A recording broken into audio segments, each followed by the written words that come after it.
All right. Okay, we're recording.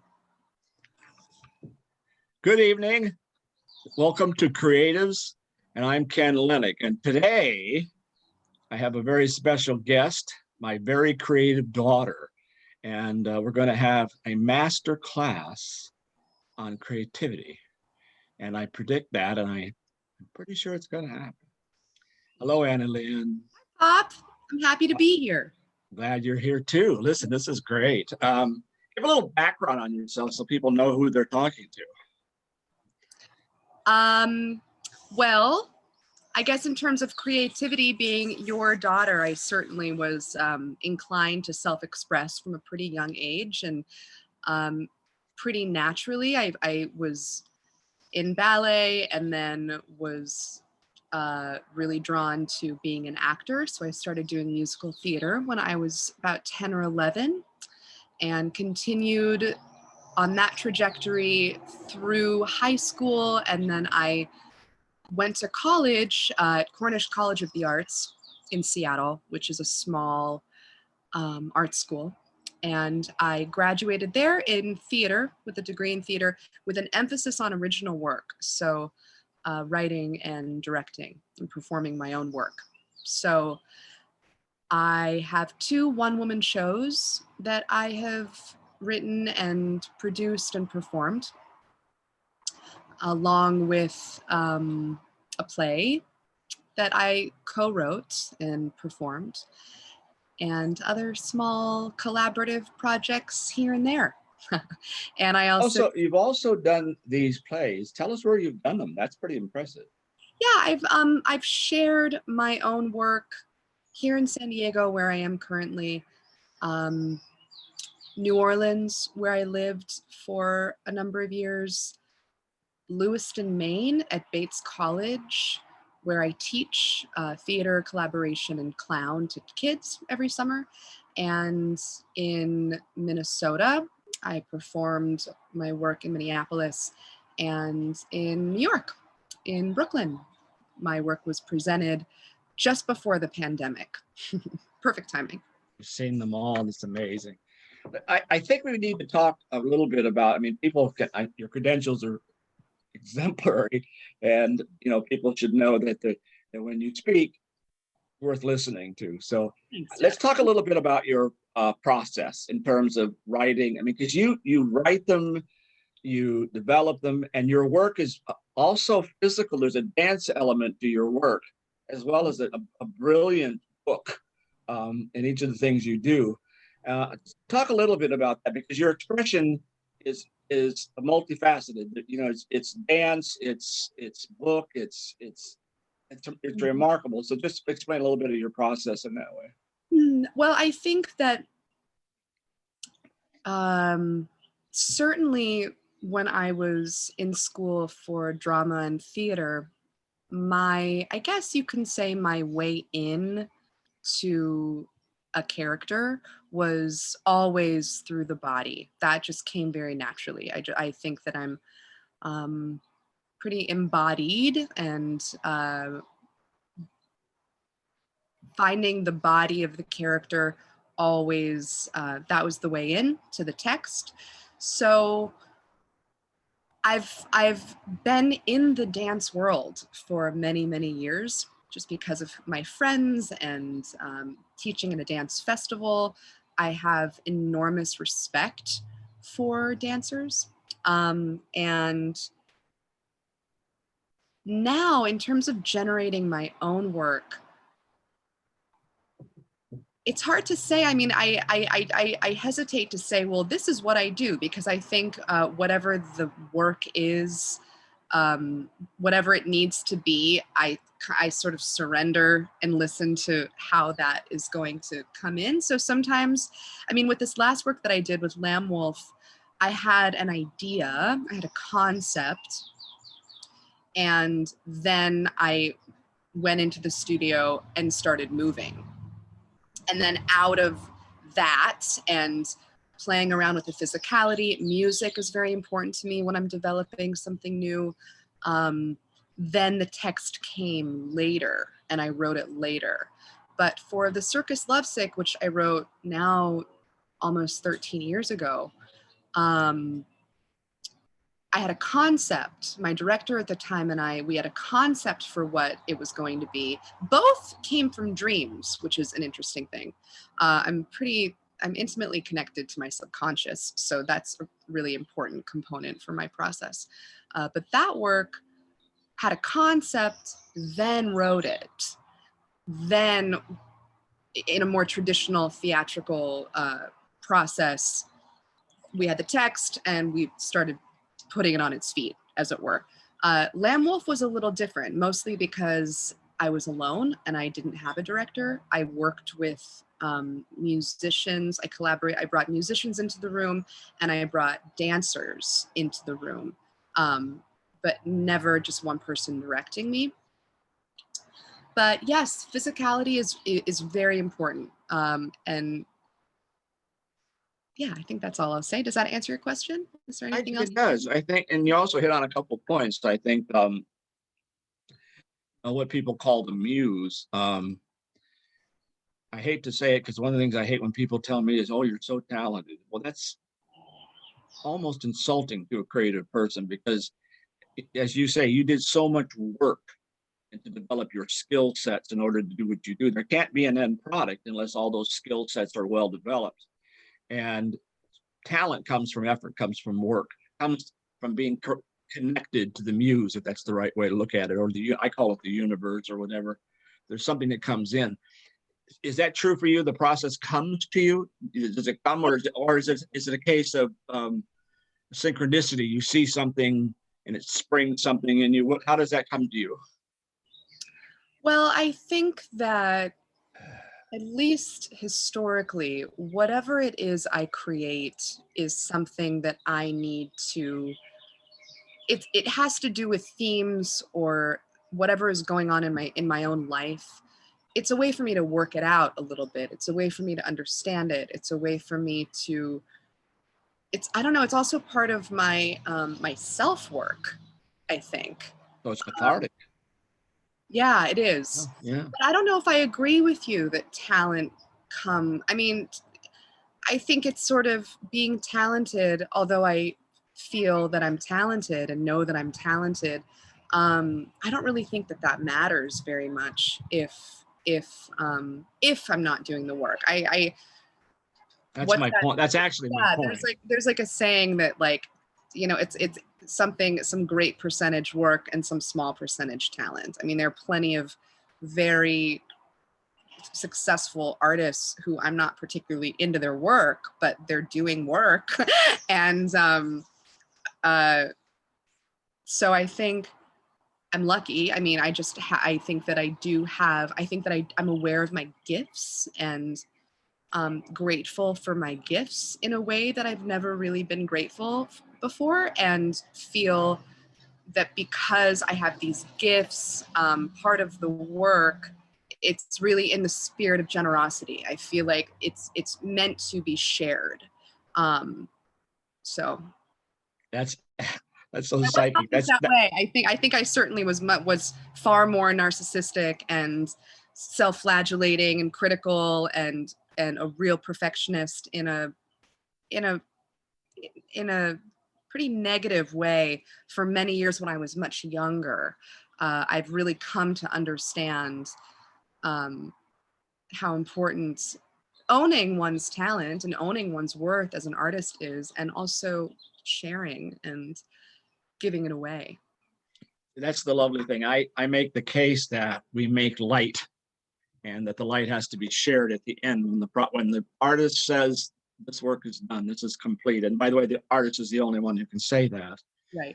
When it's done, that light then is shared with other people, and the experience, in your case, theater, your work doesn't have a wall between the audience and you. Mm-hmm. I watched, well, for example, Lovesick Theater, right? How was it called? The Circus. Right? Circus Lovesick. Yeah. I was blown away by that play, because there was no way anybody in the audience wasn't going to be affected by it, and infected in a way that was very healing and very powerful and very confrontive. I don't remember anybody ever walking out, but it was a powerful. Yeah, I think that there's great power in allowing people to see you. And so so with that particular show, I was talking to the audience. I was looking at the audience. I was engaging with the audience. So there was no separation, and it's a really vulnerable piece, and I'm very messy in it. I mean, all the characters, it's sort of the point. They're all really messy characters. So being seen in all of the sort of, beauty and sort of depravity is I think a cathartic experience for people.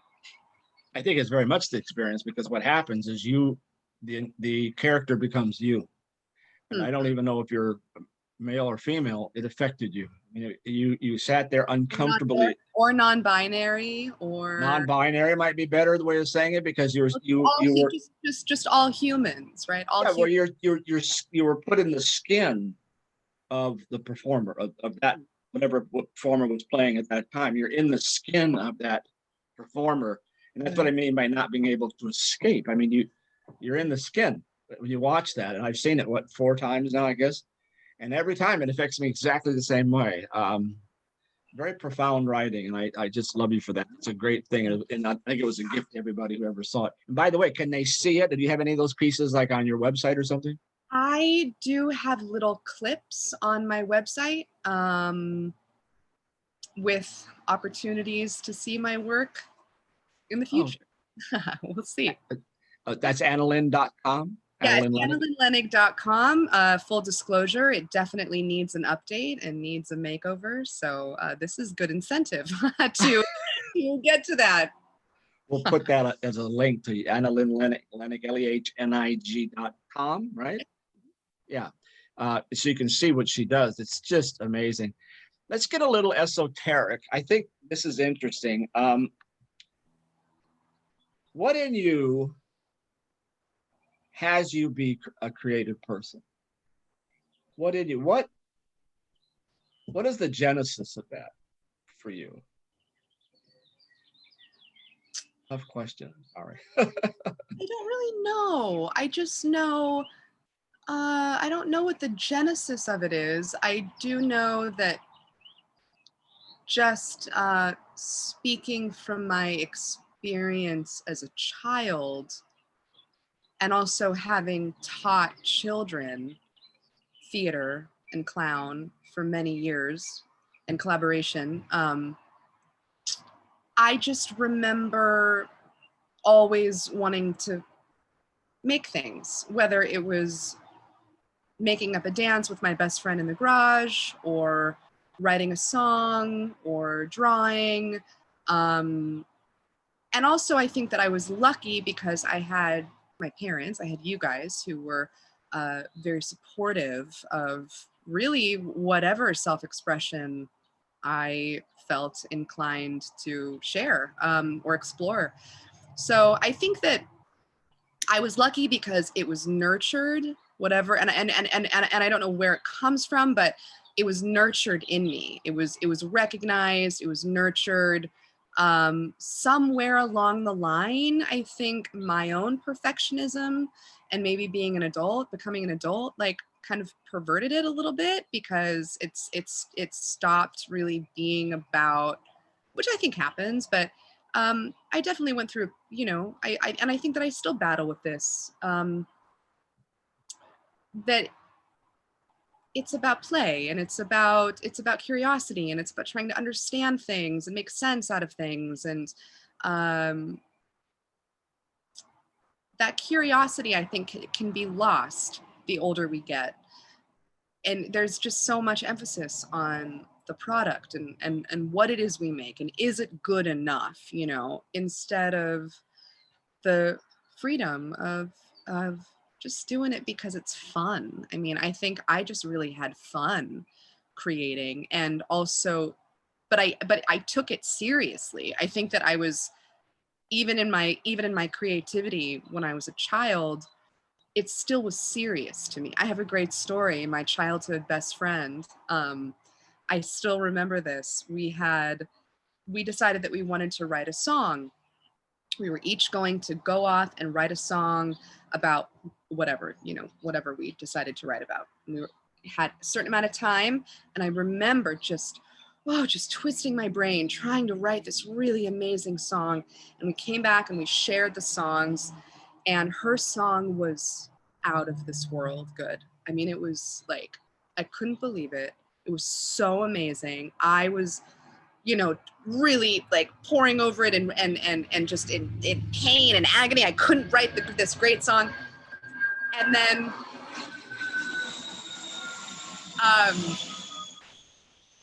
don't know how much later it was, I heard that song on the radio that she wrote. She didn't write the song. The song, I think it was, we belong to the light, we belong to the thunder, we belong to the sound of the world. It was either that one or it was Total Eclipse of the Heart. Right. So, I mean, I share that story because I think, and I was so mad at her, because I think that I don't know, it was weaved into me, to have integrity, that I had integrity as an artist. And from 3 years, by the way, from 3 years on. Yeah. 3 years old on. Yeah. I took it very seriously. So that's important. That's important. Whatever you do, you should own it and be responsible that you did it, that you're the one who did that. Yeah. But I do think, I don't know the genesis, but I certainly know that my creativity as a child was nurtured. And I think that that's huge. I think it is too. I think, as I said in my podcast many times, I think a lot of people are creative, but they tell themselves they're not, so they're not. Yeah. And who knows? It's a shame. Right. And you spoke about something else too, because this is another point I always tell people. When you start out, you're not going to be good at it. That's right. Okay. You do it, like you said, you do it for fun. You do it because you want to do it. Right. You'll get better as you keep doing it. And then at some point you'll get some mastery in it. And then you're going to feel okay now. So like you said, you might go through an egotistical period. Oh, I still feel after you get a little mastery, but then you'll start realizing that you're doing it for the world. You're doing it for the universe. You're doing it for other people. Yeah, that's right. That's kind of the natural way to go. You start off, you hate yourself because you're not doing it right. You can't do it right. And you're comparing yourself to other people, and theirs is better than yours, and da da da da da da. And then you get to a point where it's quite good. And then you start loving yourself very highly because it's quite good. So and then you start realizing not everything I do is quite good. Sometimes just a few things I do is quite good, and the other things I don't do are quite so good. But I think, go ahead, please. Well, no, I just think that it's just about keeping it light, like I write stuff that's total garbage that I know I'm not going to use, but I'm not going to beat myself up over it. It's just, well, it's okay. Something will come out of it that's good. Yeah, I have 100 songs or more in a chest in the back here that are crap. Yeah, right. But every once in a while, I'll go through and say, wait a minute, that line is really, really good. I'm going to grab that line and put it in the new song. That's right. It'll go into the new album. That's right. Sometimes that happens. And the other side of it is, too, this is another thing. And I know the answer to this already. How inspired are you by other creative people? How does that fit into your sort of work ethic? To be inspired by others? I'm very inspired by other people. I think that, when it comes to, what do you mean exactly? Because in part of your effort to be creative, for myself, if I see somebody else's work, I don't care if it's writing or poetry or painting or music or whatever it is, if I'm in the midst of creating something, I get my mind blown often by other people's work. Right. And it has a way of supercharging me in my own. I'm not taking from them, but I'm certainly taking the energy from them. I'm realizing, oh my goodness, that really fires me up. I want to do that. I want to move now in my own work. I think that's my point. Does that happen with you? Do you feel that same thing? Yeah, absolutely. I guess it's just making me think because I actually I've never seen anyone make work like mine. That's right. Yeah. So, however, I am constantly inspired by the way people move. I'm inspired by the way people talk. I'm inspired by what I'm reading, poetry, whatever it is. Certainly, and sometimes also in the process of creating, it's almost like whether it's a book or a poem or a song or anything, what I need to hear or see or absorb naturally comes to me. So because I'm so much in it. But then, sometimes I get into the studio and I have 2 hours and I sit there and I do nothing, and nothing comes. But certainly, I'm always inspired. I think I'm just inspired by people, really. Well, your expression is really about people. Yeah, yeah. And what are the things that really like that we all share? But your insights are powerful. I mean, you wrote Circus Lovesick when you were quite young, Mm-hmm. and the material is extremely mature, extremely insightful, well beyond, I thought, your years at the time.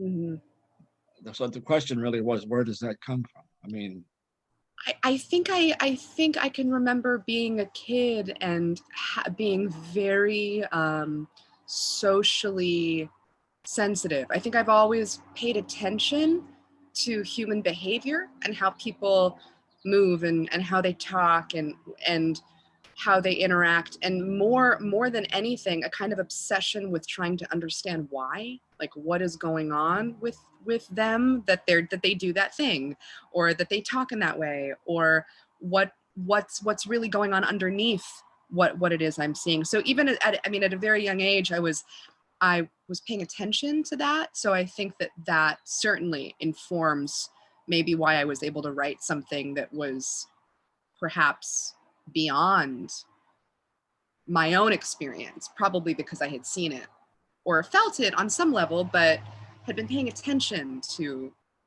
yeah, really, your perception is part of being a creative person. You have to trust your perceptions and not be critical of them. I mean, right. Your perceptions are real. They're truth, whether or not you can figure them out or whether it makes any sense or some book tells you that that's the way it is. It's your reality. Your reality is more important when you're creative. You have to be in touch with your perceptions, your reality, what you're doing. I mean, if you read a poet, one poet is opposed to another. It's like they're in another planet, and Right. the way they language their poems. It's completely different. And I mean, just to trust that is important, Yeah.